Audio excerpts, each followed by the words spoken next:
야, 거지년아, 우리 남편은 군인 장군이야. 동창회에서 자신의 군인 남편과 돈 자랑하며 동창의 머리에 술을 뿌리던 여자, 다음 날 아침 육군본부 감찰팀이 들이닥쳐 집 안을 탈탈 털어버립니다. 육군 예산을 갉아먹던 군수비리 부부를 참모총장이 직접 나서서 밟아버리는 통쾌한 권선징악 이야기입니다. 여러분들은 어디에서 계시고 어떤 일들을 하고 계신가요? 항상 행복한 일 가득하시길 바랍니다. 구독과 좋아요를 해주시면 더 좋은 사연으로 보답하겠습니다. 대한민국 서울특별시 용산구. 국방부 청사 지하 깊숙한 곳, 지도에도 표시되지 않는 지하 벙커인 합동참모본부 지휘통제실. 이곳은 대한민국 안보의 심장이자 50만 국군을 뇌처럼 조종하는 곳이었다. 거대한 전광판 위로 휴전선 인근의 전력 배치가 붉은 점과 파란 점으로 실시간 표시되고 있었고 수십 명의 영관급 장교들이 숨죽인 채 모니터를 응시하고 있었다. 새벽 4시 20분. 가장 취약한 시간대였다. 정막을 깨고 상황 장교가 다급하게 외쳤다. 전방 1군단 섹터 미상 항적 포착. 고도 3000, 속도 마하 1.2. 탄도미사일 징후 감지. 지휘통제실의 공기가 순식간에 얼어붙었다. 팽팽한 긴장감 속에서 지휘석 가장 높은 곳에 앉아있던 인물이 천천히 의자를 돌렸다. 백설이. 대한민국 창군 이래 최초의 여성 합동참모의장. 그녀의 어깨에는 은색으로 빛나는 4개의 별 대장 계급장이 달려있었다. 무태안경 너머의 눈동자는 감정이라곤 찾아볼 수 없는 얼음장 같았지만 그 안에는 수십 년간 사선을 넘나든 맹수의 본능이 꿈틀거리고 있었다.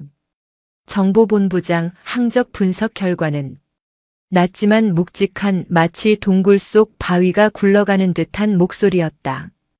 현재 궤적상 동해안 공해상으로 낙하할 것으로 추정됩니다. 추가 도발 징후는 없습니다. 백설이는 미동도 하지 않고 정면의 스크린을 응시했다. 그녀의 손가락이 책상 위를 규칙적으로 두드렸다. 톡, 톡, 톡.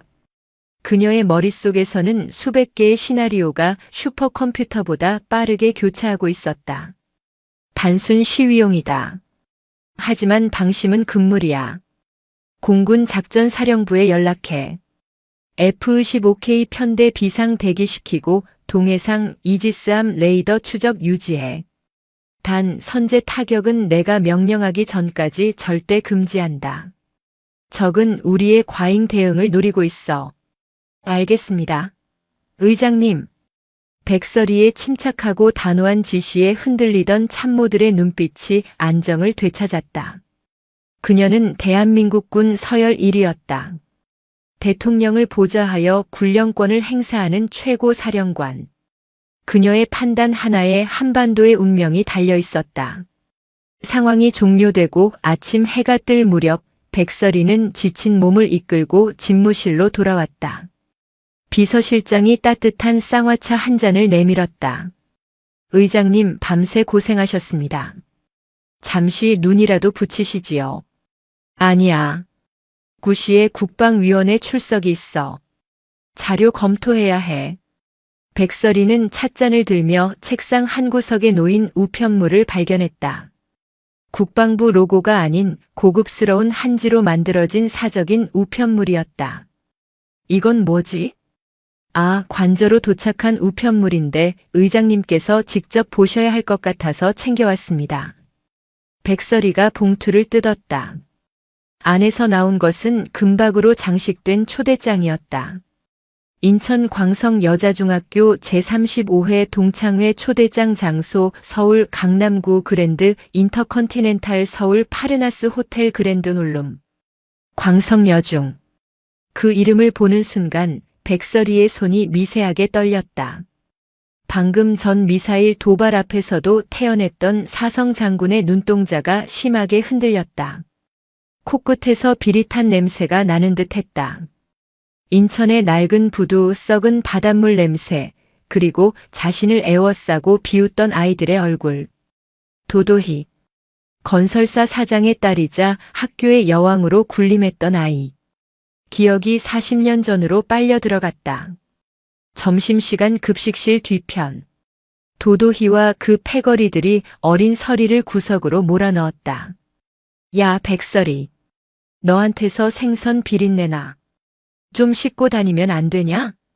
도도희가 코를 막으며 킬킬거렸다. 서리의 아버지는 부두 노동자였고 어머니는 시장에서 생선을 팔았다. 가난은 죄가 아니었지만 그들에게는 서리를 괴롭힐 명분이었다. 목마르지? 이거 마셔.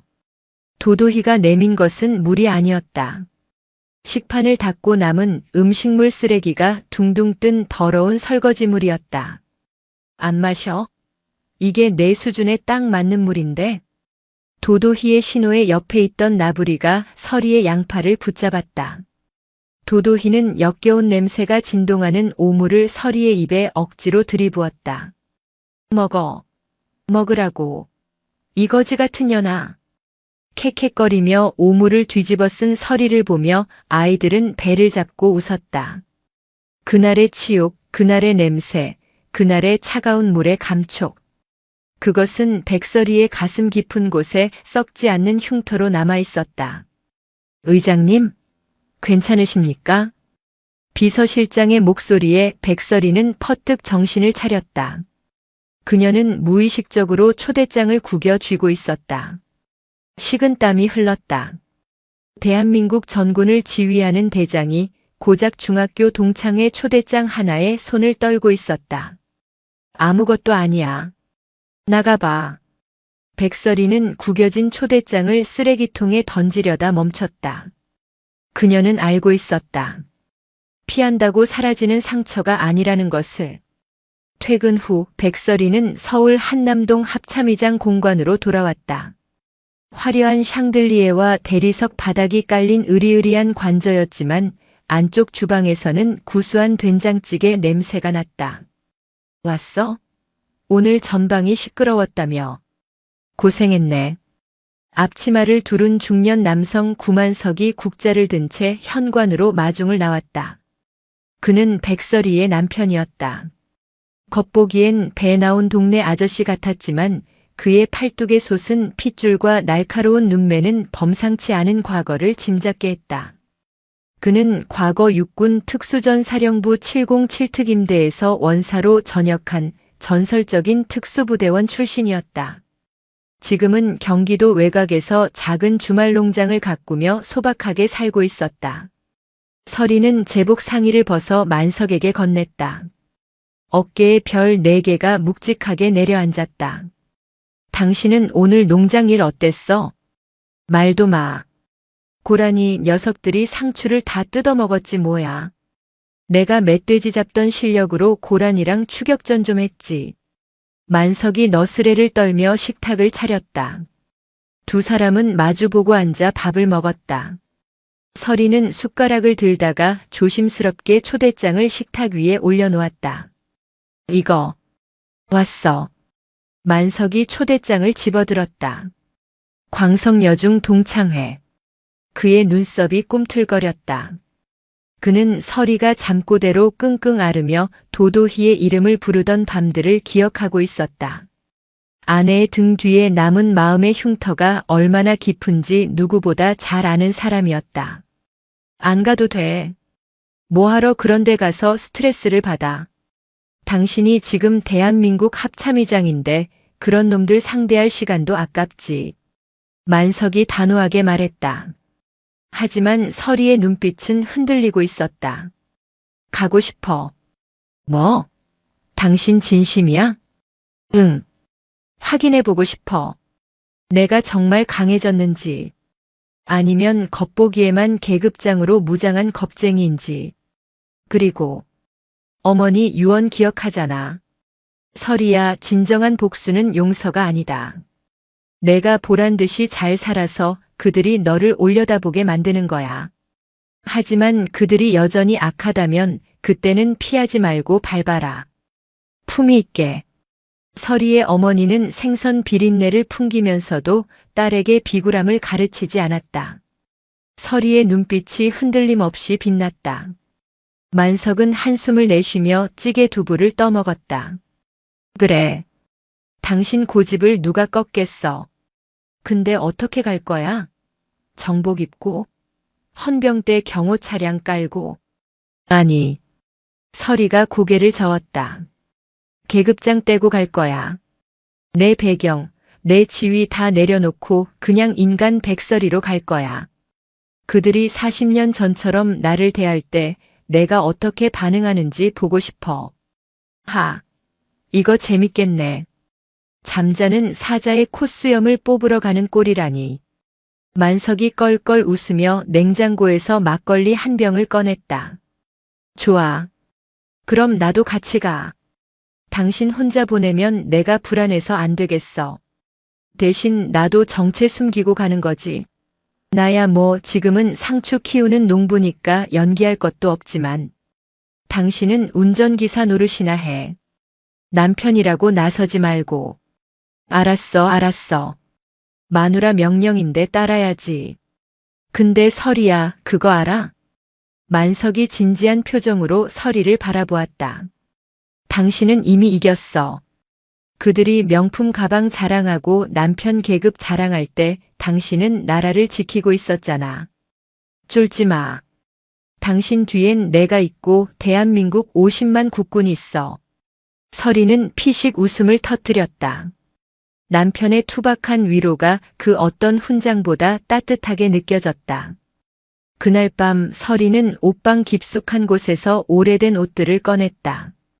명품이라곤 찾아볼 수 없는 시장에서 샀던 베이지색 면바지와 헐렁한 셔츠. 그리고 굽이 다른 단화. 화장기 없는 민낯으로 거울 앞에 섰다. 사성 장군의 위엄을 벗어던진 그녀는 영락없이 고단한 삶을 살아온 중년 여성처럼 보였다. 도도해 나부리. 기다려라. 이번엔 내가 너희들에게 물을 줄 차례일지도 모르니까. 동창회 당일 서울 강남구 삼성동 그랜드 인터컨티넨탈 서울 파르나스 호텔.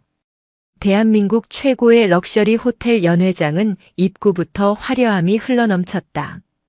천장에는 수천 개의 크리스털이 박힌 샹들리에가 은하수처럼 쏟아져 내렸고 바닥의 대리석은 밟기조차 미안할 정도로 반짝였다. 입구에는 축. 인천 광성여중 제35회 졸업생 동창회라는 현수막과 함께 거대한 화환들이 줄지어 서 있었다. 화환 리본에 적힌 문구들이 가관이었다. 오호건설 회장 사모님 도도해 육군 수도방 위사령부 제52사단장 소장 표독수 장군 사모님 도도해. 동창회는 시작 전부터 도도희의 동무대였다. 연회장 안은 온통 명품의 향연이었다. 샤넬, 에르메스, 루이비통. 동창들은 저마다 자신이 가진 가장 비싼 가방과 보석을 두르고 나와 서로를 곁눈질하며 탐색전을 벌이고 있었다. 어머 얘. 너 이번에 강남으로 이사했다며? 응, 우리 남편이 이번에 대령 진급하면서 관사 나왔잖아. 압구정 현대 아파트 하나 해줬어. 대화의 내용은 천박하기 그지없었다. 남편의 계급, 자식의 유학 아파트 평수. 그것이 그들의 계급이었고 인격이었다. 그때 연회장 입구의 문이 열리며 한 여자가 들어왔다. 베이지색 면바지에 펑퍼짐한 셔츠, 그리고 굽 낮은 운동화. 손에는 명품 백 대신 낡은 에코백 하나가 들려 있었다. 화장기 하나 없는 얼굴에 머리는 대충 묶은 모습. 백설이었다. 일순간 연회장의 소음이 뚝 끊겼다. 수백 개의 시선이 설이에게 꽂혔다. 그 시선들은 호기심이 아닌 명백한 경멸과 조소를 담고 있었다. 누구야? 청소 아줌마야? 아니 가만. 제 백설이 아니야? 그 생선 가게 딸.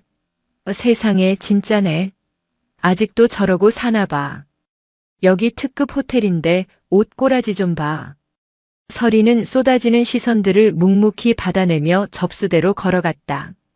그녀의 심장은 40년 전 교실 문을 열 때처럼 쿵쾅거렸지만 겉으로는 태연한 척 걸음을 옮겼다. 접수대에는 나부리가 앉아 있었다. 도도희의 영원한 시녀. 그녀는 짙은 화장에 보석이 박힌 안경을 쓰고 명단을 체크하고 있었다. 서리를 본 나부리의 눈이 동그랗게 커졌다. 어머, 이게 누구니? 서리 아니니? 살아있었구나.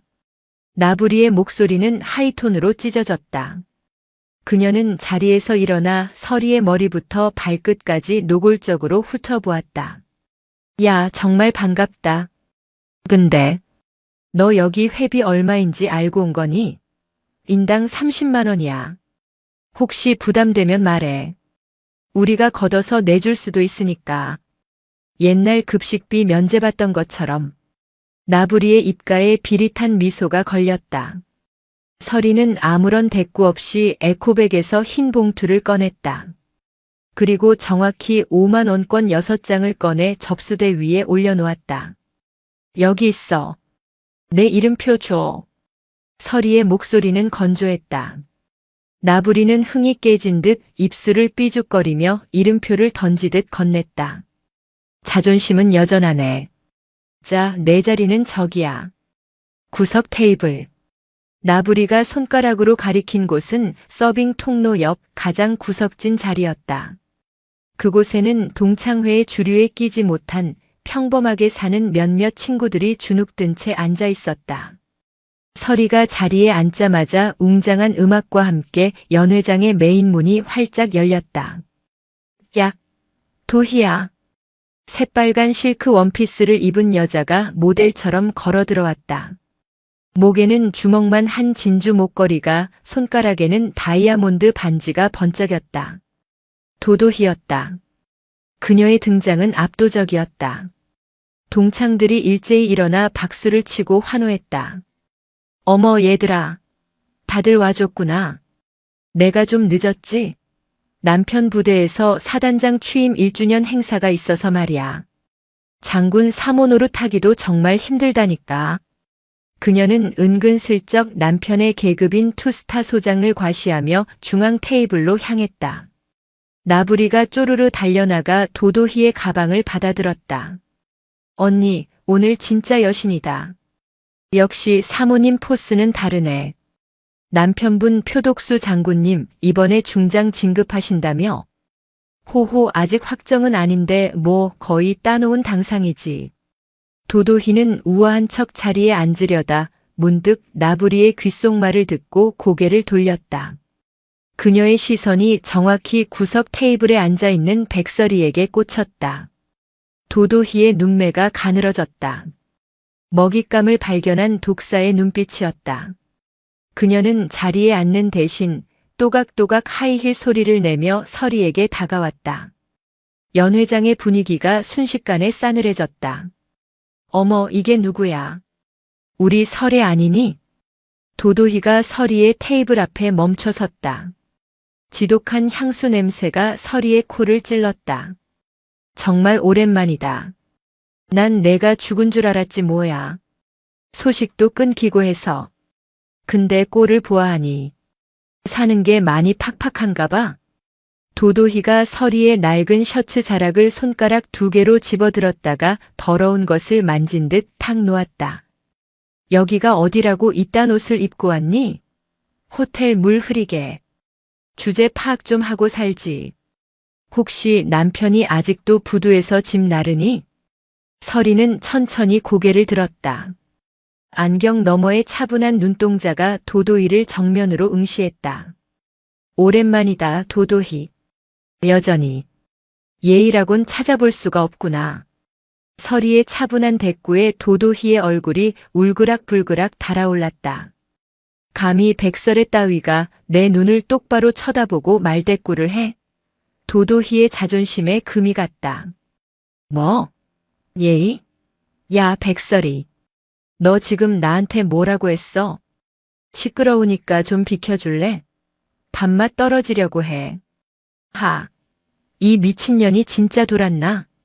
도도희가 비명을 지르며 옆 웨이터가 들고 있던 트레이에서 샴페인 병을 거칠게 낚아챘다. 황금빛 액체가 병 입구에서 찰랑거렸다. 야, 백설이. 너 옛날 생각 안 나? 내가 기억나게 해줄까? 도도희가 샴페인 병을 높이 쳐들었다. 40년 전 교실 뒤편에서 쏟아지던 오물의 악몽이 오버랩되었다. 서리는 찻잔을 내려놓고 의자에서 천천히 일어났다. 그녀의 눈빛이 매섭게 변했다. 더 이상 참지 않겠다는, 이제는 결판을 내겠다는 신호였다. 부어봐. 이번엔 그냥 안 넘어갈 테니까. 이 거지 같은 년이 감히 장군 사모님한테. 도도희가 샴페인 병을 기울였다. 콸콸콸. 차가운 샴페인이 서리의 머리 위로 쏟아져 내렸다. 베이지색 셔츠가 젖어들고 얼굴을 타고 술이 뚝뚝 떨어져 내렸다. 연 회장은 비명과 경악으로 가득 찼다. 어머, 미안해서 어쩌니? 손이 미끄러졌네. 근데 너한테는 샴페인도 사치야. 옛날처럼 구정물이나 마셔야 하는데. 깔깔깔. 도도희가 박장대소했다. 나부리와 다른 동창들도 덩달아 웃음을 터뜨렸다. 하지만 서리는 눈 하나 깜짝하지 않았다. 오히려 샴페인을 뒤집어 쓴 채 도도희를 향해 서늘하게 미소 지었다. 그 모습이 어찌나 기괴하고 압도적인지 웃던 아이들의 입이 서서히 다물어졌다. 그때였다. 연 회장 입구 쪽에서 굵직한 남성들의 목소리가 들려왔다. 어이쿠, 표 장군님 오셨습니까? 김 대령님도 오셨군요. 부인들 모시러 오셨나 봅니다. 정복을 입은 장교 남편들이 아내들을 픽업하기 위해 연 회장으로 들어서고 있었다. 그 맨 앞에는 도도희의 남편이자 현역 육군 소장인 표독수가 거만하게 배를 내밀며 걸어오고 있었다. 그랜드 인터컨티넨탈 서울 파르나스 호텔의 그랜드 볼룸. 대한민국 상위 1%의 사교장이라 불리는 이곳의 공기는 샴페인의 달콤한 향과 인간의 비릿한 욕망, 그리고 곧 터져나올 파국의 전조로 끈적하게 엉겨붙어 있었다. 백설이의 머리 위에서 쏟아진 샴페인은 그녀의 헝클어진 머리카락을 타고 턱선을 지나 낡은 셔츠의 깃을 적셨다. 차가운 탄산이 피부를 찔렀고 알코올 냄새가 진동했다. 하지만 백설이는 젖은 안경을 고쳐 쓰지도 비명을 지르지도 않았다. 그저 젖은 머리카락 사이로 드러난 서늘한 눈동자로 도도희를 응시할 뿐이었다. 그 기묘하고도 숨막히는 정적을 깬 것은 연 회장 입구에서 들려온 호탕한, 그러나 경박하기 그지없는 웃음소리였다. 하하.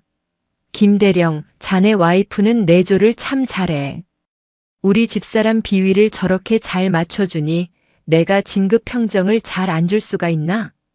육군 정복을 입은 사내들이 우르르 몰려 들어오고 있었다.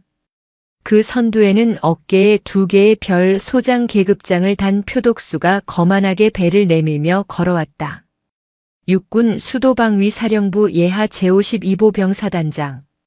도도희의 남편이자 군 내에서도 진급을 위해서라면 부하의 공도 가로채는 정치 군인으로 악명 높은 자였다. 그 뒤로 나부리의 남편인 김철수 대령을 비롯해 동창들의 남편인 중령, 소령들이 줄지어 따르고 있었다. 그들의 걸음걸이는 마치 개선장군이라도 된 듯 위풍당당했다. 민간인 구역에서, 그것도 사적인 모임에 정복을 입고 나타난 것부터가 그들의 오만함을 증명하고 있었다. 여보, 당신 왔어? 도도희가 남편을 발견하자마자 표정을 싹 바꿨다. 방금 전까지 악귀처럼 샴페인을 붓던 표정은 온데간데 없고 세상 억울하고 연약한 비련의 여주인공 얼굴로 돌변했다. 여보, 표 장군님, 나 무서워 죽는 줄 알았어. 저 미친년이 내 동창회 다 망치고 있잖아. 도도희가 쪼르르 달려가 표독수의 팔짱을 끼며 가슴에 얼굴을 묻고 칭얼거렸다. 표독수의 눈썹이 꿈틀거렸다. 그는 자신의 가오와 체면을 목숨보다 중요하게 여기는 위인이었다. 감히 장군 사모님이 주최한 성스러운 연회장에서, 그것도 내 취임 축하를 겸하는 자리에서 소란을 피우다니. 뭐? 어떤 놈의 여편네가 감히 내 아내를 건드려? 경호병력은 뭐하고 있었어? 표독수가 성큼성큼 걸어왔다. 반짝이는 군화 발소리가 연회장 바닥을 위협적으로 울렸다. 뒤따르던 김 대령과 다른 장교들도 험악한 표정을 지으며 분위기를 잡았다. 마치 맹수를 호위하는 하이에나 떼 같았다. 저 여자야. 저기 술 뒤집어 쓴 거지 같은 년. 도도희가 손가락질한 곳에 백설이가 서 있었다. 샴페인에 젖어 축 늘어진 머리카락, 싸구려 옷차림, 그리고 바닥만 보고 있는 듯한 처량한 모습. 표독수는 코웃음을 쳤다. 딱 봐도 인생 패배자, 잃을 것 없는 미친 여자로 보였다. 호텔 청소부나 주방 보조가 실수로 들어온 것이라 생각했다. 표독수가 서리의 코앞까지 다가왔다. 이봐, 아줌마. 당신 제정신이야? 여기가 어디라고 와서 행패야? 내 아내가 누군지 몰라? 나 육군 소장 표독수야. 사단장이라고. 어디서 못 배워 먹은 티를 내고 있어? 표독수의 고함 소리에 연회장의 샹들리에가 흔들리는 듯 했다. 동창들은 겁에 질려 뒷걸음질 치면서도 사단장의 위세에 압도되어 숨죽여 지켜보았다. 도도희는 남편의 등 뒤에서 혀를 내밀며 서리를 조롱했다. 하지만 서리는 대답하지 않았다. 그녀는 천천히 안경을 벗어 손에 쥐었다. 그리고 셔츠 소매로 얼굴에 흐르는 술을 아주 느리게 정성스럽게 닦아냈다. 그 동작이 어찌나 침착하고 고요한지 보고 있는 사람들의 등골이 서늘해질 정도였다. 옆에 있던 김 대령이 나서서 충성 경쟁을 하듯 소리쳤다. 이 여자가 귓구멍이 막혔나? 사단장님께서 묻지 않습니까? 당장 무릎 꿇고 사모님께 사과드리지 못해? 헌병대 불러서 영업방해랑 모욕죄로 유치장에 쳐넣기 전에. 그래 여보. 전현이 나한테 술병을 던지려고 했다니까? 내가 정당방위로 먼저 부은 거야. 저런 년은 콩밥을 먹여야 정신을 차려. 아주 밟아버려. 남편도 부두 노동자라는데 끼리끼리 노는 거지 뭐. 도도희가 옆에서 부채질을 했다. 표독수는 우쭐해졌다. 수십 명의 귀부인들과 부하들 앞에서 자신의 권력을 과시할 절호의 기회였다. 그는 서리의 어깨를 검지로 툭툭 밀치며 으름장을 놓았다. 당신 오늘 사람 잘못 건드렸어. 내 말 한마디면 당신 같은 인생 하나 사회에서 매장하는 건 일도 아니야. 당신 남편? 내가 그 회사 사장한테 전화 한 통만 하면 당장 해고야. 알아들어? 표독수의 손가락이 서리의 어깨를 다시 한번 찌르려는 순간이었다. 탁! 서리의 손이 표독수의 손목을 가볍게 쳐냈다. 뭐야? 이 여편네가 감히 군인의 몸에 손을 대? 표독수가 눈을 부라리며 손을 치켜들었다. 뺨이라도 올려붙일 기세였다. 그 순간 백설이가 고개를 들었다. 젖은 머리카락 사이로 드러난 맨얼굴. 그리고 감겨있던 눈이 번쩍 뜨였다. 표독수의 시선과 백설이의 시선이 허공에서 정면으로 충돌했다. 표독수는 입을 벌린 채 말을 잇지 못했다. 백설이의 눈동자. 그 눈은 겁에 질린 패배자의 눈이 아니었다. 그것은 마치 수방사 연병장 사열대 가장 높은 곳에서 수만 명의 병력을 내려다보던 절대자의 눈빛이었다. 표독수의 뇌리 깊은 곳에서 본능적인 공포의 사이렌이 요란하게 울리기 시작했다. 에이, 이 눈빛. 어디서 봤는데? 그는 기억을 더듬었다. 3개월 전 육군본부 대회의실. 전군 주요 지휘관 회의. 단상 중앙에 앉아 자신들을 싸늘하게 질책하던 지옥의 독수리라 불리던 그 사람. 표독수의 동공에 지진이 난 듯 흔들렸다. 설마. 아닐 거야. 그분이 왜 이런 누추한 차림으로 강남 한복판 호텔에서 샴페인을 뒤집어 쓰고 있겠어. 닮은 사람이겠지. 하지만 백설이가 입을 열었을 때 그 희미한 희망마저 산산조각이 났다. 표독수 소장. 목소리의 톤, 억양 그리고 그 안에 담긴 서리빨 같은 위압감. 그것은 50만 국군 장병이라면 누구나 오금이 저릴 수밖에 없는 절대적인 명령의 주파수였다. 자네는 민간인 구역에서 민간인을 상대로 계급장을 앞세워 협박하는 것이 52사단장이 할 짓이라고 배웠나? 내 훈시가 기억나지 않나 보군. 시간이 멈췄다. 그랜드 볼룸의 화려한 조명이 갑자기 싸늘한 수술실 조명처럼 느껴졌다. 표독수의 얼굴에서 핏기가 썰물처럼 빠져나갔다. 그의 입술이 파르르 떨리더니 턱이 덜덜거리며 부딪히는 소리가 들릴 정도였다. 다리 사이가 축축해지는 것 같은 착각이 들 만큼 원초적인 공포가 척추를 타고 올라왔다. 옆에서 씩씩대던 김대령이 눈치 없이 끼어들었다. 이 아줌마가 미쳤나? 어디서 감히 사단장님 함자를 함부로. 닥쳐. 표독수가 비명처럼 소리치며 김대령의 정강이를 군홧발로 걷어찼다. 김대령이 비명을 지르며 쓰러졌다. 도도희가 놀라서 눈을 동그랗게 떴다. 여보, 왜 그래? 김대령을 왜 차? 더위 먹었어?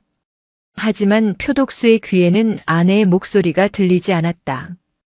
그의 눈앞에는 오직 샴페인을 뒤집어 쓴 채 서 있는, 그러나 그 어떤 정복을 입었을 때보다 거대한 산처럼 느껴지는 백설이만이 보였다.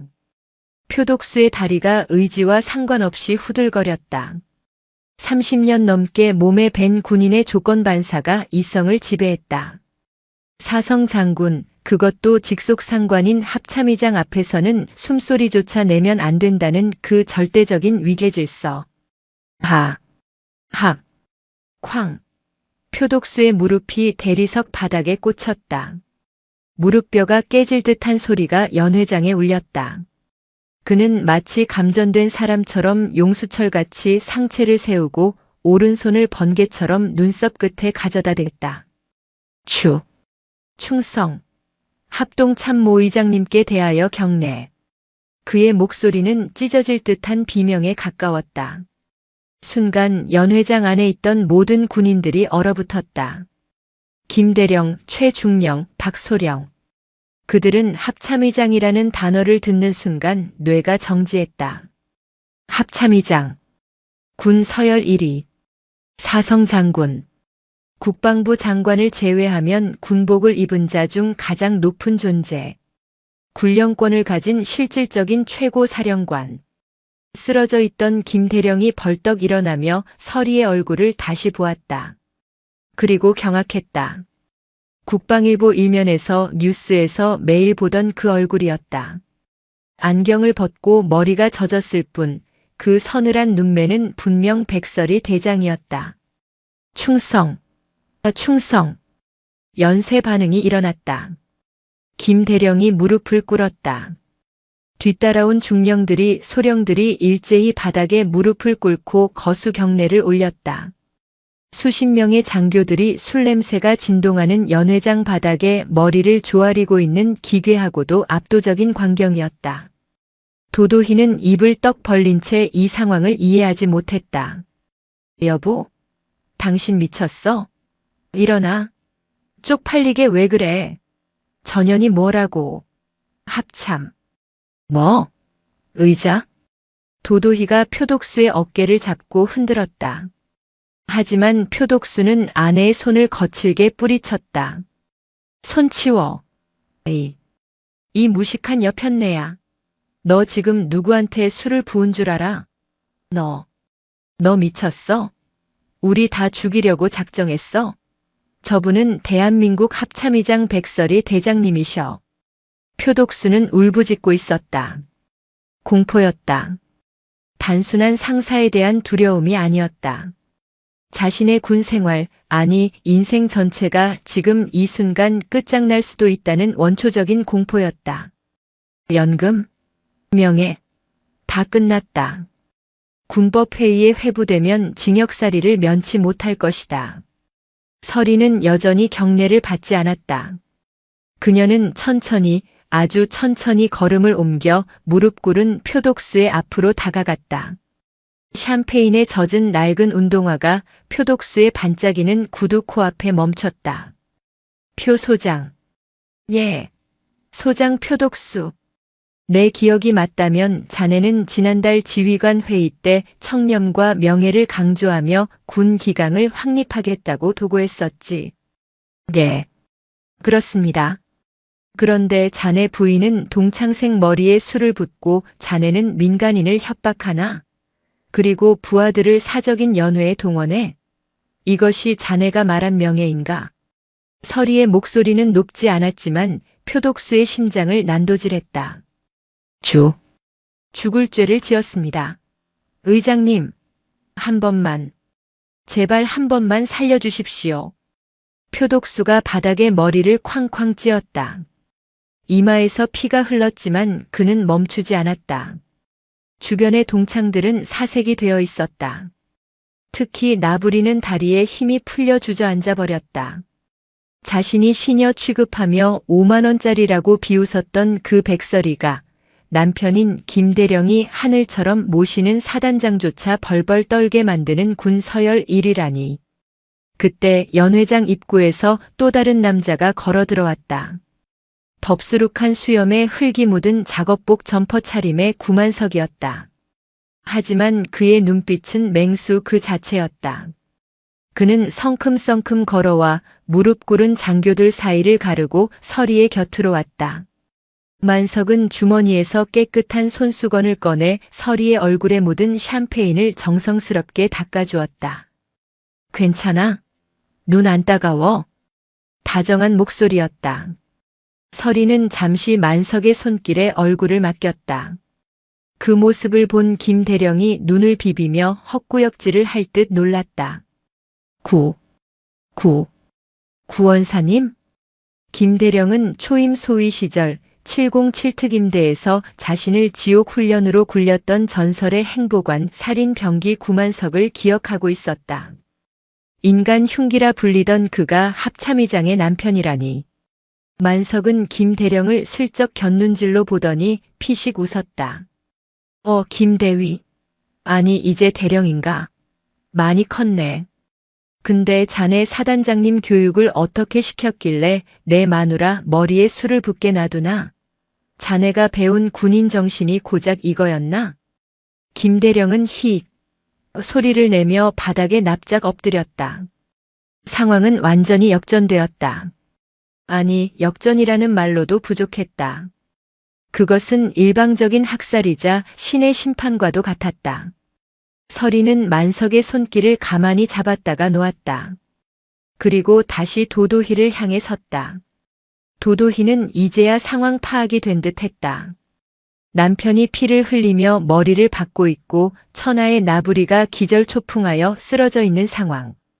그녀의 다리가 사시나무 떨리듯 떨렸다. 진주 목걸이가 달그락거리는 소리를 냈다. 서리야. 아니. 의장님? 도도희의 입에서 비굴한 웃음이 새어나왔다. 이게 오해가 있었네. 나는 그냥 장난이었어. 우리 옛날에 친했잖아. 기억 안 나? 내가 너 챙겨주고 그랬던 거. 물도 주고. 서리는 피식 웃었다. 장난? 그래. 너한텐 장난이었겠지. 40년 전 구정물도 방금 전 샴페인도. 서리는 테이블 위에 놓여있던 붉은 와인병을 집어들었다. 아직 따지 않은 새 병이었다. 서리는 웨이터에게 눈짓했다. 웨이터가 겁에 질린 손으로 와인 오프너를 건넸다. 뽕. 코르크 마개가 뽑히는 소리가 정적 속에 크게 울렸다. 서리는 와인병을 손에 쥐고 도도희에게 천천히 다가갔다. 오지 마. 잘못했어. 서리야, 내가 미안해. 도도희가 뒷걸음질 치다 의자에 걸려 엉덩방아를 찧었다. 추잡한 꼴이었다. 빨간 드레스가 말려 올라가고 화장은 눈물에 번져 흉물스러웠다. 표 소장. 서리가 나직하게 불렀다. 예. 의장님. 일어나. 표독수는 벌벌 떨며 일어났다. 피범벅이 된 이마가 흉측했다. 자네 부인이 술을 참 좋아하는 것 같군. 이렇게 좋은 날 건배라도 해야지 않겠나? 설이는 와인병을 표독수의 손에 쥐어주었다. 부어. 네. 예. 자네 부인 머리에 부으라고. 40년 전 내가 당했던 것처럼. 그리고 방금 내가 당했던 것처럼. 똑같이. 표독수는 와인병을 든 손을 부들부들 떨었다. 아내에게 와인을 붓는다니. 하지만 눈앞에 있는 것은 사성 장군이었다. 불복종은 곧 죽음이었다. 게다가 이미 아내 때문에 자신의 인생은 벼랑 끝에 몰려 있었다. 원망스러움이 공포를 이기기 시작했다. 여보, 당신 미쳤어? 안 돼. 이거 1,000만 원짜리 드레스란 말이야. 도도희가 비명을 질렀다. 닥쳐. 이 빌어먹을 여편네야. 너 때문에 내 인생 다 망쳤어. 1,000만 원? 내 별 2개가 날아가게 생겼는데 그딴 게 문제야? 표독수는 눈을 질끈 감고 와인병을 기울였다. 콸콸콸. 검붉은 와인이 도도희의 머리 위로 쏟아졌다. 정성 들여 세팅한 머리가 엉망이 되고 수백만 원짜리 화장이 와인과 섞여 피처럼 흘러내렸다. 아끼던 실크 드레스는 걸레짝처럼 붉게 물들었다. 꺄악. 도도희의 비명이 그랜드 볼륨을 찢어놓았다. 그녀는 바닥을 구르며 발광했다. 내 옷, 내 머리. 표독수 너 죽여버릴 거야. 으앙. 그 꼴을 보며 설이는 차갑게 말했다. 어때? 끈적거리고 차갑고 비참하지. 설이는 몸을 굽혀 엉망이 된 도도희와 눈을 맞췄다. 그게 40년 전 14살짜리 아이가 느꼈던 기분이야. 너는 오늘 드레스 하나 버렸지만 나는 40년 동안 내 영혼이 그 오물에 젖어 살았어. 너는 그게 장난이었다고 했지? 나도 이건 장난이야. 재밌지? 도도희는 헐떡거리며 설이를 올려다보았다. 공포와 수치심 그리고 패배감에 짓눌려 아무 말도 할 수 없었다. 그녀가 믿었던 남편의 권력, 명품의 갑옷은 백설이라는 진짜 별 앞에서 종이 조각처럼 찢겨나갔다. 설이는 허리를 펴고 주변을 둘러보았다. 숨죽인 채 구경하던 동창들, 바닥에 엎드린 장교들. 오늘 동창회는 여기까지다. 그리고 표 소장, 김대령. 예. 의장님. 내일 아침 9시. 전원 국방부 조사본부로 출석해. 군형법 제44조 항명, 제63조 품위유지 의무 위반, 직권 남용, 그리고 민간인에 대한 특수폭행 방조 혐의까지. 내가 직접 감사관들을 배석시킬 거니까. 변호사 선임할 시간은 주지. 그래봤자 소용없겠지만. 표독수와 김대령은 그 자리에서 혼절하듯 무너져 내렸다. 그것은 사형 선고나 다름없었다. 설이는 미련 없이 뒤를 돌았다. 가자 여보. 만석이 설이의 어깨를 감싸 안았다. 두 사람은 엉망진창이 된 연회장을 뒤로하고 당당하게 걸어나갔다. 설이의 뒷모습은 샴페인으로 얼룩져 있었지만 그 어떤 제복을 입었을 때보다 빛나고 위험 있어 보였다. 문이 닫히는 순간까지 연회장 안에는 그 누구도 숨소리조차 내지 못했다. 오직 도도희의 흐느끼는 소리와 와인이 바닥에 떨어지는 소리만이 공허하게 울릴 뿐이었다. 엘리베이터에 탄 설이가 거울을 보며 피식 웃었다. 젖은 머리카락, 얼룩진 셔츠. 엉망이 된 자신의 몰골이 우스꽝스러웠다. 하지만 가슴 한구석을 40년간 꽉 막고 있던 거대한 돌덩이가 쑥 내려간 듯 시원했다.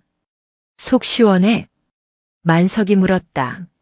아니, 아직 멀었어. 이건 예고편일 뿐이야. 진짜 참교육은 이제부터 군법과 감찰로 보여줘야지. 내 사전에 용서는 없어. 적어도 지금은. 설이의 눈이 다시 한번 번뜩였다. 강남의 밤은 깊어가고 있었지만 부패한 별들의 추락은 이제 막 시작되고 있었다. 다음 날 아침 서울 용산구 국방부 청사. 하늘은 잿빛 구름으로 뒤덮여 있었고 을씨년스러운 바람이 국기계양대의 태극기를 거칠게 흔들고 있었다. 폭풍전야였다. 오전 8시 정각. 합동참모본부 의장 집무실.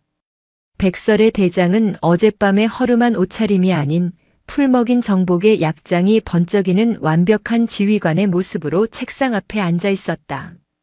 그녀의 눈빛은 밤새 숫돌에 갈아낸 칼날처럼 서늘하게 빛나고 있었다. 법무실장, 감찰부장. 예, 의장님. 백설이의 부름에 별 2개, 별 1개를 단 장군들이 차렷 자세로 긴장했다. 지금 즉시 국방부 조사본부 특별수사팀을 가동해. 타깃은 수도방위사령부 제52보병 사단장 표독수 소장, 그리고 제1공수특전 여단장 김철수 대령이다. 감찰부장이 마른 침을 삼켰다. 현역 사단장을, 그것도 수도권 방어의 핵심 지휘관을 건드리는 것은 군 전체를 뒤흔드는 일이었다. 혐의는 군형법상 항명, 직권남용, 뇌물수수, 그리고 군사기밀 유출이다. 압수수색 영장은 군사법원에서 이미 발부받았다. 지금 당장 집행해. 알겠습니다. 의장님. 혹시 표독수 소장의 부인 도도의 씨와 관련된 민간 건설사도 포함입니까? 당연하지. 군검찰과 서울중앙지검 반부패수사부가 공조하기로 했다. 군납 비리의 몸통이니까. 털끝 하나 남기지 말고 다 가져와. 백설이의 명령이 떨어지자마자 국방부 지하 주차장에서는 검은색 스타렉스 차량 10여 대가 사이렌을 울리지 않은 채 미끄러지듯 빠져나갔다. 그들의 팔에는 국방부 조사본부라는 붉은 완장이 채워져 있었다. 같은 시각 서울 용산구 한남동 군인 아파트 관사. 표독수 소장은 뜬 눈으로 밤을 지새웠다. 거실 바닥에는 어젯밤 마시다 만 양주병이 굴러다녔고 소파에는 퉁퉁 부은 눈으로 멍하니 앉아있는 도도이가 있었다. 그녀의 머리카락은 어제 쏟아진 와인 때문에 떡이 져 있었고 수천만 원짜리 드레스는 쓰레기통에 처박혀 있었다. 여보, 어떻게 좀 해봐. 응? 당신 국방위원장이랑 친하잖아. 골프도 같이 치고. 전화해서 좀 막아달라고 해봐. 도도희가 갈라진 목소리로 애원했다. 하지만 표독수는 핏발 선 눈으로 아내를 노려보았다. 닥쳐. 제발 그 입 좀 다물어. 국방위원장? 야, 이 멍청한 여편네야. 상대는 합참의장이야. 대통령 빼고는 아무도 못 건드리는 군 서열 1위라고. 내가 그 사람 머리에 샴페인을 부었다고. 이건 내 목이 날아가는 게 문제가 아니라 우리 집안이 멸문지화를 당하는 거야. 표독수는 머리를 감싸 쥐고 괴로워했다. 그때 관사 밖에서 묵직한 엔진 소리가 들려왔다. 한 대가 아니었다. 수십 대의 차량이 아파트 단지를 포위하듯 들어오고 있었다. 뭐야? 표독수가 창문 커튼을 젖혔다. 그의 얼굴이 백지장처럼 하얗게 질렸다.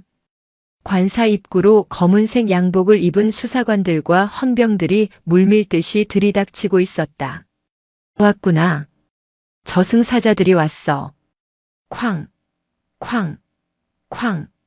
현관문이 부서질 듯 울렸다.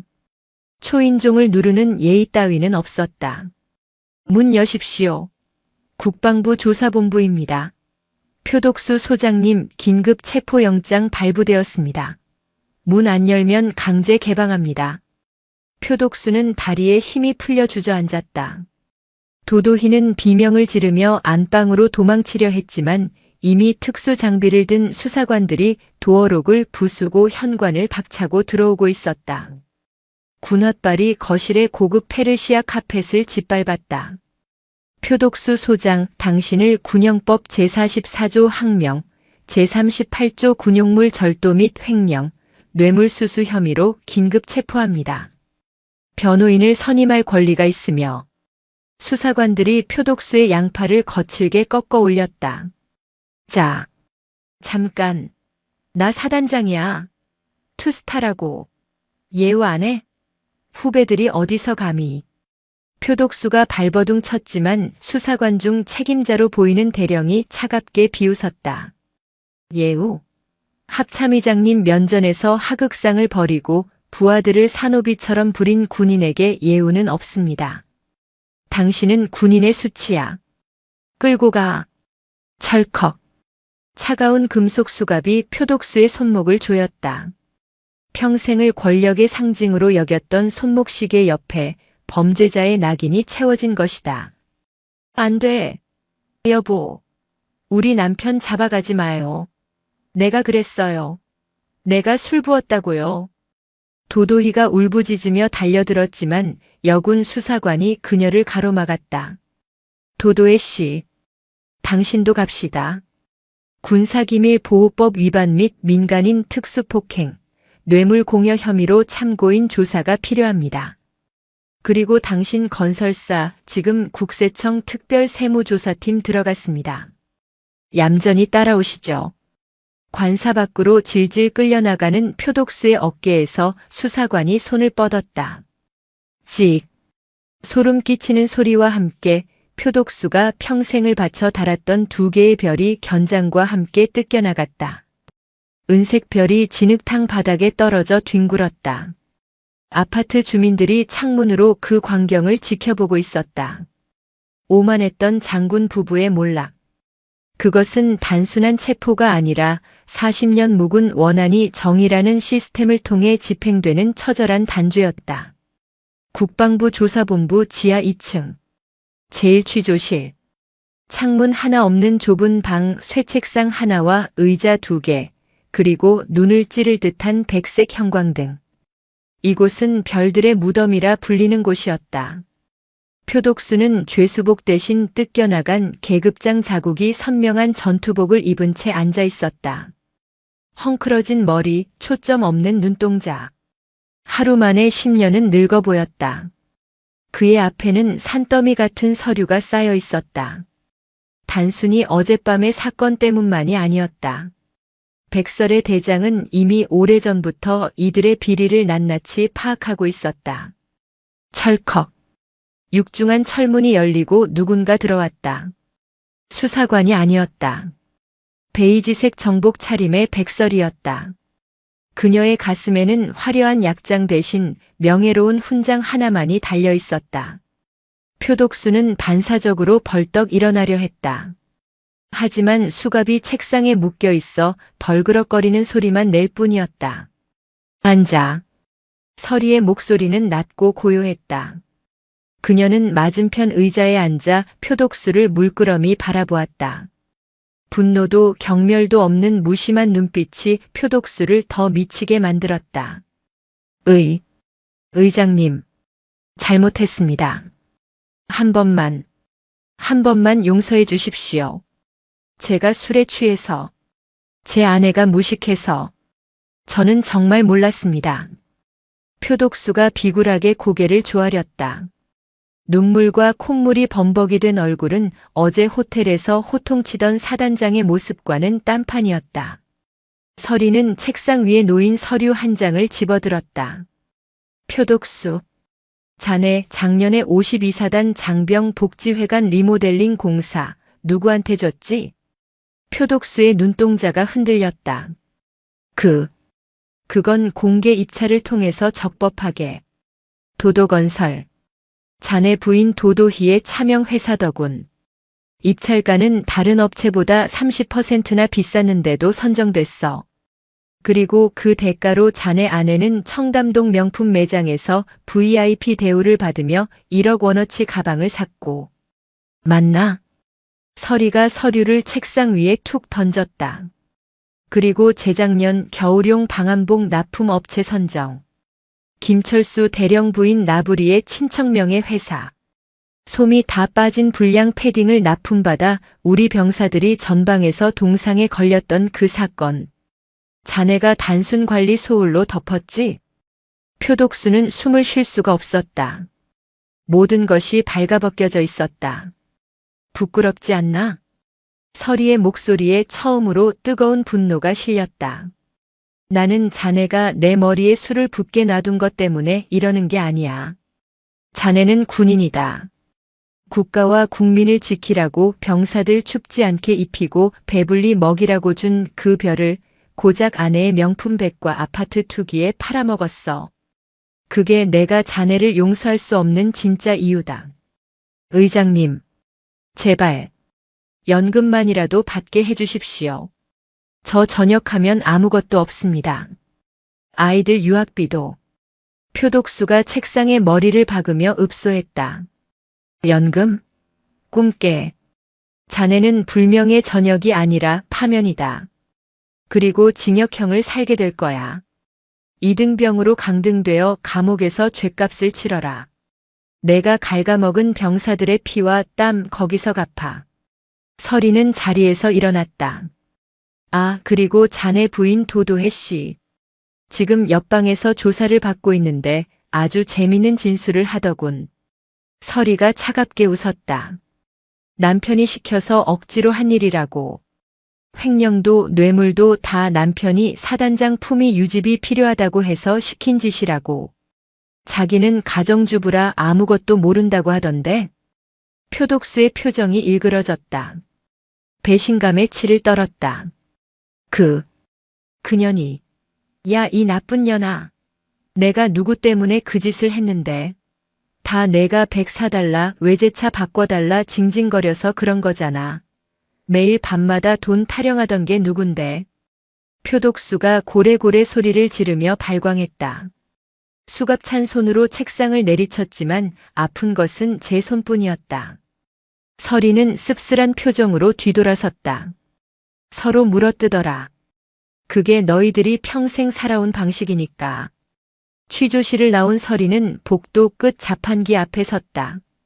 종이컵 커피 한 잔을 뽑았다. 달달한 믹스 커피 맛있었다. 여보, 나 잘하고 있는 걸까? 그녀의 등 뒤로 언제 왔는지 만석이 다가와 조용히 어깨를 감싸주었다. 잘하고 있어. 썩은 살을 도려내야 새 살이 돋는 거야. 당신은 지금 복수를 하는 게 아니야. 대한민국 군대를 치료하고 있는 중이야. 같은 시각 옆방 취조실. 도도희는 화장이 다 지워진 민낯으로 덜덜 떨고 있었다. 명품 옷 대신 수사관이 던져준 트레이닝복을 입고 있었다. 아니에요. 저는 몰라요. 남편이 군인이라 알아서 한다고 해서. 저는 그냥. 사모님. 여기 백화점 VIP 구매 내역, 법인 카드 사용 내역 다 나왔다. 사모님 명의로 된 유령 회사에서 30억이 빠져나갔어요. 이거 다 뇌물입니다. 남편 탓하지 마시고 죗값 받으세요. 수사관의 추궁에 도도희는 바닥에 주저앉아 통곡했다. 백설의 2년. 내가 가만 안 둘 거야. 하지만 그녀의 저주는 공허한 메아리에 불과했다. 그녀가 믿었던 돈도 권력도 남편의 계급장도 이제는 아무런 힘이 없었다. 그녀는 철저하게 혼자였다.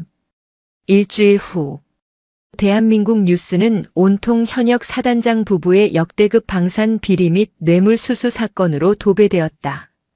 단독 표독수 소장 장병 부식비 빼돌려 아내 명품 구입. 국민 공분 속보 도도건설 부도 처리. 하청업체들 밀린 대금 못 받아 아우성 충격 동창회 갑질 영상 공개. 사모님의 민낯. 백설의 대장의 이름은 전면에 드러나지 않았다. 그녀는 철저하게 배후에서 원칙대로 처리했을 뿐 자신을 영웅화하지 않았다. 그것이 진짜 어른의 방식이었다. 도도희는 구속 수사를 받게 되었고 그녀의 건설사는 공중분해되었다. 표독수는 군사법원에서 징역 15년을 구형받을 예정이었다. 그들이 쌓아 올린 모래성은 파도 한 번의 흔적도 없이 사라졌다. 나부리를 비롯한 추종자들은 도도희에게 등을 돌렸다. 참고인 조사를 받으면서 서로의 비리를 폭로하기 바빴다. 도혜 언니가 시켰어요. 저는 그냥 언니가 하라는 대로 했을 뿐이에요. 저도 피해자라고요. 우정이라 믿었던 관계는 이익이 사라지자 추악한 밑바닥을 드러냈다. 나부리의 남편 김철수 대령 역시 파면되어 연금 한 푼 받지 못하고 쫓겨났다. 어느 날 오후 서리는 만석과 함께 서울구치소 접견실을 찾았다. 도도희가 면회를 신청했기 때문이었다. 만석은 가지 말라고 말렸지만 서리는 마지막으로 매듭을 짓고 싶어 했다. 유리병 너머로 도도희가 나타났다. 푸른색 수의를 입고 머리는 헝클어진 채였다. 눈 밑에는 다크서클이 턱까지 내려와 있었다. 오만하던 눈빛은 초점을 잃고 흐리멍덩했다. 서리야. 도도희가 힘없이 불렀다. 왜 보자고 했어? 나. 억울해. 내가 뭘 그렇게 잘못했니? 다들 그렇게 살잖아. 있는 사람은 좀 누리고 없는 사람은 좀 참고. 그게 세상 이치 아니야? 왜 나한테만 이렇게 가혹해? 도도희는 여전히 반성하지 않고 있었다. 자신이 운이 나빠서 걸렸다고 생각하는 듯 했다. 재수가 없어서 백설이가 합참의장이라서 당했다고 믿고 있었다. 서리는 한숨을 내쉬었다. 화도 나지 않았다. 그저 안쓰러울 뿐이었다. 도희야, 너는 아직도 모르는구나. 뭘? 품위는 돈에서 나오는 게 아니야.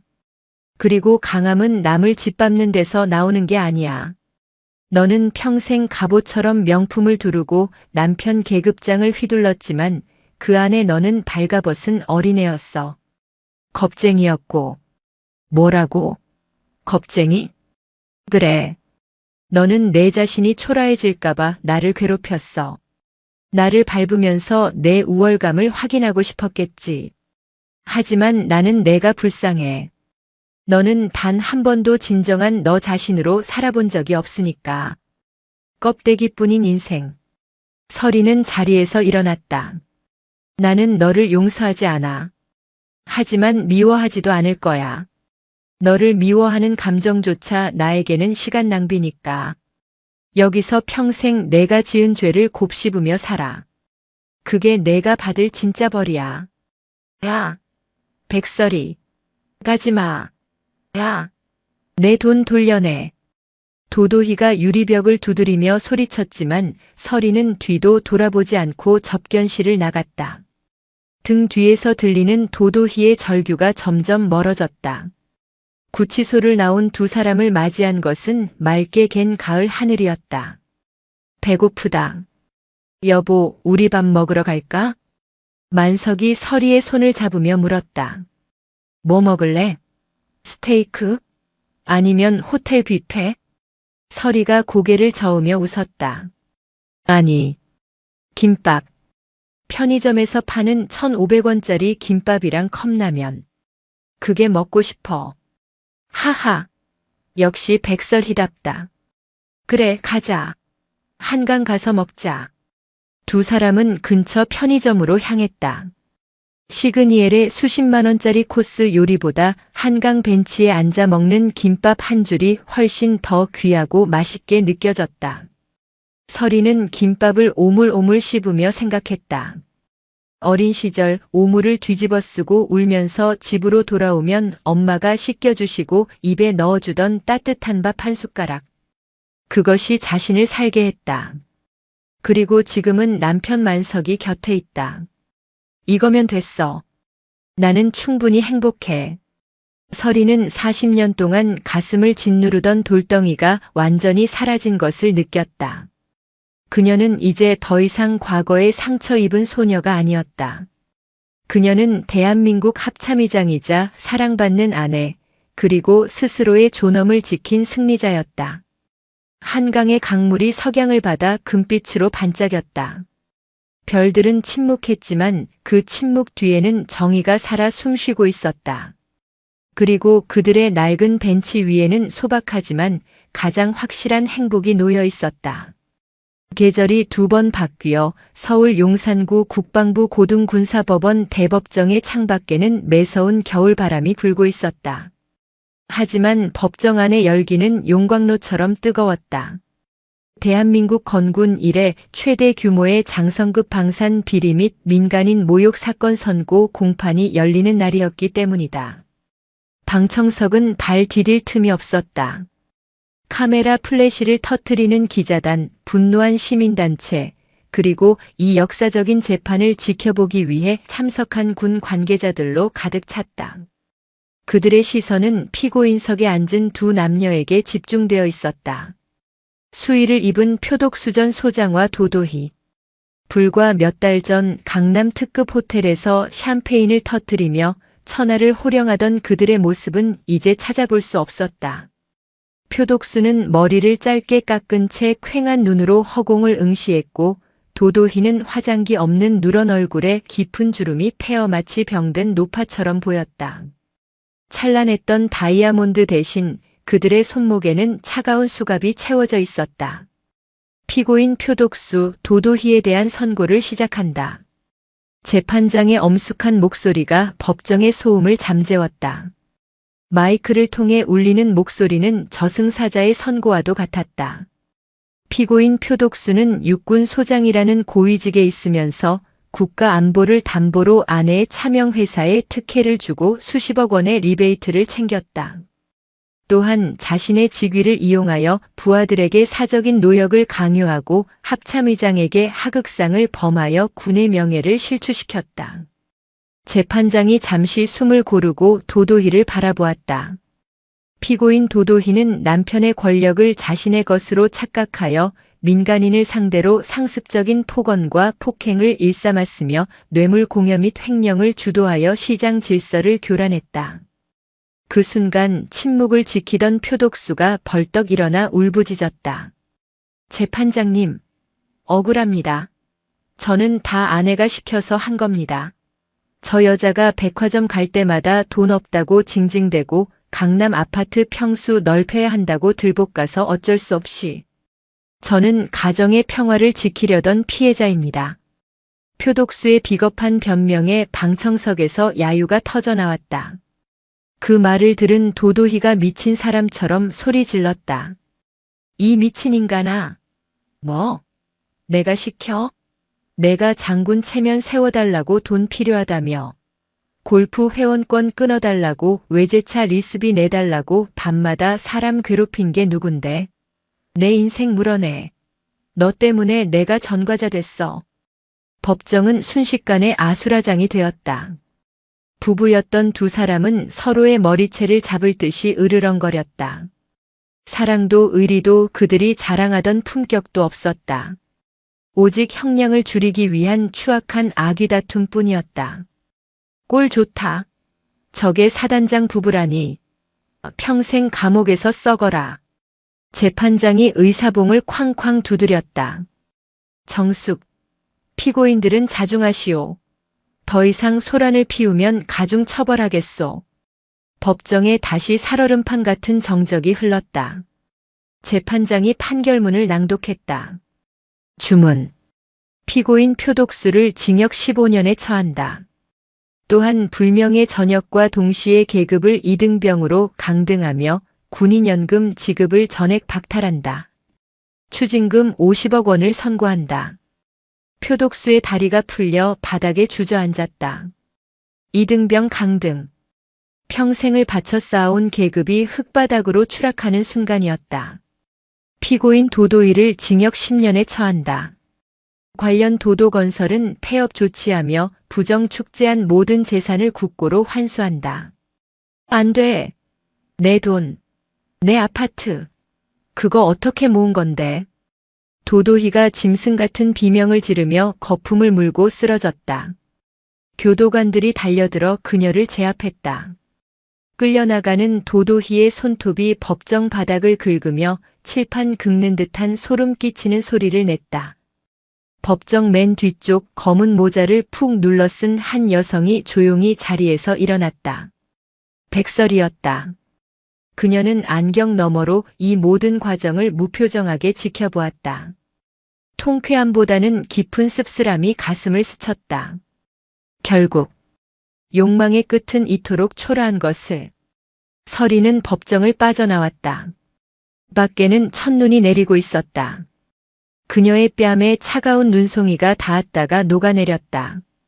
40년 전 오물을 뒤집어 쓰고 울며 뛰어가던 그 골목길의 차가움이 이제야 완전히 씻겨 내려가는 듯 했다. 정문 앞에는 남편 구만석이 우산을 든 채 기다리고 있었다. 끝났어? 응, 끝났어. 아주 시끄럽게. 만석이 말없이 서리에게 우산을 씌워주며 어깨를 감쌌다. 가자. 뜨끈한 어묵 국물이나 마시러 가자. 당신 좋아하는 붕어빵도 사줄게. 두 사람은 눈 내리는 거리를 나란히 걸었다.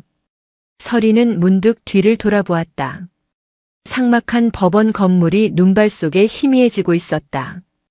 악연은 그렇게 하얀 눈과 함께 덮여가고 있었다. 충북 청주 여자교도소. 도도희는 더 이상 사모님이 아니었다. 그녀는 가슴에 4021번이라는 파란색 수영 번호를 단 죄수였다. 에르메스 실크 드레스 대신 거칠고 냄새나는 죄수복을 입었고 다이아몬드 반지 대신 낡은 플라스틱 식판을 들어야 했다. 그녀가 배정받은 감방은 8인실이었다. 좁고 습한 방 안에는 이미 산전수전 다 겪은 터줏대감들이 자리 잡고 있었다. 어이 신입, 장군 사모님이라며? 여기서는 내 남편 계급장 안 통한다. 화장실 청소부터 해. 사기죄로 들어온 방장이 도도희에게 걸레를 던졌다. 도도희는 치밀어 오르는 분노에 입술을 깨물었다. 네. 내가 누군지 알아? 나 도도희야. 도도건설 회장이었다고. 너희 같은 것들이 감히. 지랄하고 자빠졌네. 야, 교육 좀 시켜라. 방장의 눈짓에 다른 수감자들이 도도희를 에워쌌다. 40년 전 자신이 백설이를 괴롭힐 때 나부리와 아이들이 했던 짓 그대로였다. 도도희는 차가운 마룻바닥에 웅크린 채 머리채를 잡히고 발길질을 당하며 비명을 질렀다. 살려줘. 잘못했어. 아. 그날 밤 도도희는 화장실 구석에 쭈그리고 앉아 퉁퉁 부은 얼굴로 울었다. 코를 찌르는 암모니아 냄새. 차가운 타일 바닥. 문득 서리의 말이 비수처럼 떠올랐다. 너네 엄마가 우리 집 화장실 청소하더라. 너도 커서 변기나 닦아. 자신이 서리에게 뱉었던 그 독설이 40년이라는 시간을 돌고 돌아 정확히 자신의 현실이 되어 있었다. 이것은 저주가 아니라 인과응보였다. 으흐흐. 엄마. 여보. 며칠 뒤 영치품이 도착했다는 방송이 나왔다. 도도희는 가족들이 보낸 것인가 싶어 헐레벌떡 면회실로 갔다. 하지만 기다리는 사람은 아무도 없었다. 남편은 옆 교도소에 수감 중이었고 하나뿐인 딸은 유학 간 미국에서 연락을 끊어버렸다. 교도관이 건넨 것은 작은 소포 상자 하나였다. 발신인은 적혀 있지 않았다. 떨리는 손으로 상자를 열었다. 그 안에는 낡은 일기장 한 권과 두꺼운 수면 양말 한 켤레, 그리고 편지 한 통이 들어 있었다. 도도희는 편지를 펼쳤다. 익숙하면서도 단정한 필체였다. 도희야. 날씨가 많이 춥지. 이 일기장은 내가 중학교 때 썼던 거야. 매일 너한테 괴롭힘 당하고 집에 와서 죽고 싶다는 말을 수없이 적었던 그 일기장이다. 버리려다가 혹시나 해서 뒀었는데 이제는 주인에게 돌려주는 게 맞을 것 같아서 보낸다. 한번 읽어봐. 내가 재미로 던진 돌의 개구리가 얼마나 아파했는지, 내가 부은 오물이 내 마음에 어떤 얼룩을 남겼는지, 그리고 양말은 감방 바닥이 차가울 것 같아서 넣었다. 내가 나한테 줬던 차가운 구정물과 샴페인 대신 나는 따뜻한 양말을 보낸다. 이게 나의 복수야.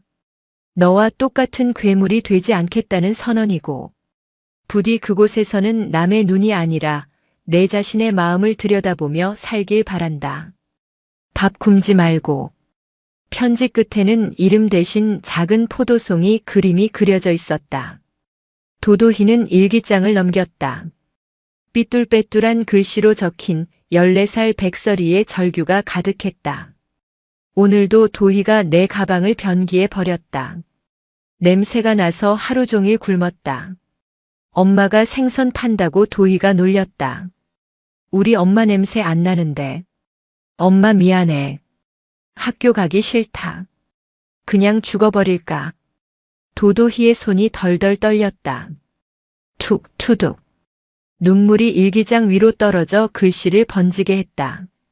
자신이 짓밟았던 것이 단순한 가난한 아이가 아니라 피와 살이 있고 감정이 있는 한 인간이었다는 사실이 이제야 사무치게 다가왔다. 자신은 악마였다. 으흐흐. 설이야. 미안해. 내가 죽일년이야. 흑흑. 도도희는 감방 바닥에 주저앉아 오열했다. 억울해서 우는 눈물이 아니었다. 태어나서 처음으로 느껴보는 뼈저린 참회의 눈물이었다. 그녀는 설이가 보낸 두꺼운 양말을 가슴에 품고 짐승처럼 울부짖었다. 옆에 있던 수감자들이 조용히 그녀를 바라보았다. 그날 저녁 도도희는 배식받은 콩밥을 한 톨도 남기지 않고 먹었다. 식은 국과 딱딱한 밥이었지만 눈물에 젖은 밥은 짜고 썼다. 그녀는 꾸역꾸역 목구멍으로 넘겼다. 살아야 했다. 살아서 언젠가 설이를 다시 만난다면 무릎 꿇고 진심으로 미안하다고 말해야 했다. 그것이 그녀가 할 수 있는 유일한 속죄였다. 2년 후 벚꽃이 흩날리는 4월. 충남 계룡대 대연병장.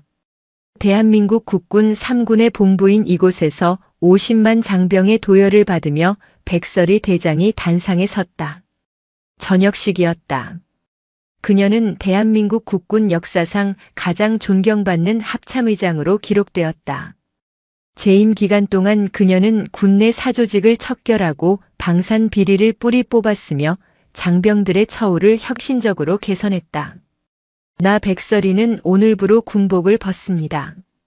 지난 40년 군인은 나의 직업이 아니라 나의 신앙이었습니다. 설이의 목소리가 스피커를 타고 계룡산 자락에 울려 퍼졌다. 때로는 흔들렸고 때로는 도망치고 싶었습니다. 하지만 나를 지탱해 준 것은 내 어깨의 별이 아니라 나를 믿어준 전우들과 사랑하는 가족 그리고 정의가 반드시 승리한다는 믿음이었습니다. 그녀의 시선이 귀빈석 맨 앞줄에 앉아있는 남편 구만석에게 머물렀다. 만석은 벅찬 표정으로 엄지손가락을 치켜 세우며 환하게 웃고 있었다. 이제 나는 민간인 백설이로 돌아갑니다. 장군의 명예는 여기에 내려놓지만 인간 백설이의 품위는 죽는 날까지 지키겠습니다. 충성. 설이가 마지막 거수 경례를 올렸다. 수천 명의 장병들이 일제히 답례했다. 예포가 터지고 오색 풍선이 하늘로 날아올랐다. 가장 아름답고 명예로운 퇴장이었다. 일주일 뒤 경기도 양평의 한적한 전원주택. 설이와 만석이 운영하는 작은 주말 농장이었다. 설이는 헐렁한 작업복에 밀진 모자를 쓰고 꽃밭을 가꾸고 있었다. 흙투성이가 된 손이 그 어떤 하얀 장갑을 꼈을 때보다 편안해 보였다. 어이, 백 사장님. 새참 드셔야지. 만석이 쟁반을 들고 다가왔다. 쟁반 위에는 김이 모락모락 나는 두부김치와 막걸리 한 주전자 그리고 붉은 와인 한 병이 놓여 있었다. 웬 와인이야? 대낮부터? 설이가 땀을 닦으며 물었다. 만석이 돗자리를 펴며 싱긋 웃었다. 오늘이 무슨 날인지 잊었어? 당신 그 지옥 같은 동창회 갔다 온 지 딱 2년 되는 날이잖아. 아, 벌써 그렇게 됐나. 설이는 피식 웃으며 자리에 앉았다. 만석이 와인잔에 붉은 와인을 따랐다. 봄 햇살을 받아 영롱하게 빛나는 와인은 더 이상 핏빛으로 보이지 않았다. 그저 향긋한 포도주일 뿐이었다. 그때는 이 와인이 무기 같았는데 지금 보니까 그냥 술이네. 그렇지. 마음먹기에 달린 거야. 당신이 강해지니까 와인도 그냥 맛있는 음료수가 되는 거지. 만석이 잔을 건넸다. 건배할까? 당신의 새로운 인생을 위하여. 그리고 이제는 진짜 자유로워진 백설이를 위하여. 위하여. 쨍하는 청한 소리와 함께 두 잔이 부딪혔다. 서리는 와인을 한 모금 마셨다. 달콤하고 쌉싸름한 맛이 입안에 감돌았다. 그때 우체부 오토바이 소리가 들렸다. 백설의 씨, 편지 왔습니다. 서리가 받아든 편지 봉투에는 발신인 이름이 없었다. 하지만 교도소 소인이 찍혀 있었다. 서리는 흙 묻은 손을 털고 조심스럽게 봉투를 열었다. 의장님. 아니, 서리야. 나 도희야. 뉴스에서 내 저녁식 봤어. 정말 멋있더라. 눈물이 날 만큼. 나는 여기서 제빵 기술을 배우고 있어. 얼마 전에는 내가 만든 단팥빵을 같은 방 식구들한테 나눠줬는데 다들 맛있다고 웃어주더라. 누군가에게 뭘 뺏는 게 아니라 주는 기쁨이 이런 건지 50년 만에 처음 알았어.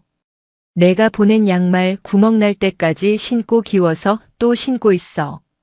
내 발은 따뜻한데 가슴은 아직도 너한테 미안해서 시리다. 여기서 나가면 미용 기술도 배워서 봉사 다니려고 해. 내 손으로 남의 머리를 감겨주면서 내가 지은 죄를 조금이라도 씻고 싶어. 용서해달란 말은 안 할게. 그냥 고맙다고 말하고 싶었어. 나를 멈춰줘서. 건강해라. 나의 영원한 장군님. 서리는 편지를 다 읽고 하늘을 올려다보았다. 파란 하늘에 흰 구름이 유유히 흘러가고 있었다.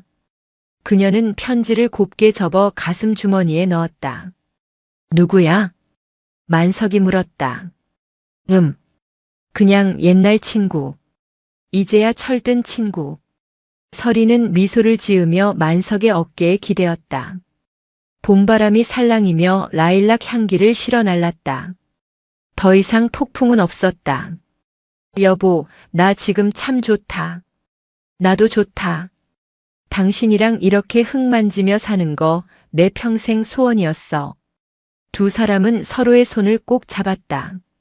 거친 손과 거친 손이 맞닿아 전해지는 온기.